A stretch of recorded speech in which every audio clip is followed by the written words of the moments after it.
যারা জুয়েল ভাইকে উল্টাপাল্টা কথা বলেন আমি আপনাদেরকে বলবো এই ভিডিওটি সর্বোচ্চ শেয়ার করে দিবেন। এই যে দেখেন একজন বাংলাদেশি প্রবাসী, উনি কিন্তু ইলেকট্রিকের শর্ট খায় কিন্তু সৌদি আরবে কিন্তু ওনার অবস্থাটা এরকম হয়ে গেছে। ওনার আগের ছবিটা দেখেন, মার্শাল্লাহ দেখতে কিন্তু অনেক সুন্দর ছিলেন। উনি নিজের দেশের কথা চিন্তা করে নিজের পরিবারের ভাগ্য আহ, বদলানোর জন্য কিন্তু উনি বিদেশে পাড়ি জমাইছিলেন।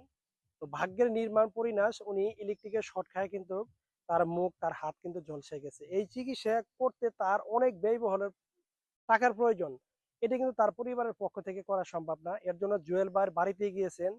জুয়েল ভাই শত শত কন্টেন্ট ক্রিয়েটর ভাইদেরকে দৃষ্টি আকর্ষণ করছেন এবং আমাদের সারা বাংলাদেশের মানুষের উপরে উনি আস্থা রেখে বলেছেন আপনারা যে যা পারেন একমাত্র ইব্রাহিম ভাইয়ের চিকিৎসার জন্য আপনারা সহযোগিতা করবেন।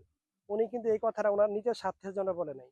একজন অসহায়, একজন পরিবারের কথা চিন্তা করে কিন্তু, একজন অসহায় মানুষের কথা ভেবেই কিন্তু উনি সকলের কাছে মানবিকভাবে, মানবিক দৃষ্টি নিয়ে কিন্তু হাত পাচ্ছেন যে আপনাদের সহযোগিতার মাধ্যমে যেন টাকা পয়সা পায়ে যেন ওনাদের একটা সুচিকিৎসার ব্যবস্থা হয়। এরকম কোন হৃদয়বান ব্যক্তি আছেন দেশ এবং দেশের বাইরে থেকে এই ইব্রাহিম ভাইয়ের চিকিৎসার জন্য আপনারা টাকা পয়সা দিবেন? যদি দিয়ে থাকেন,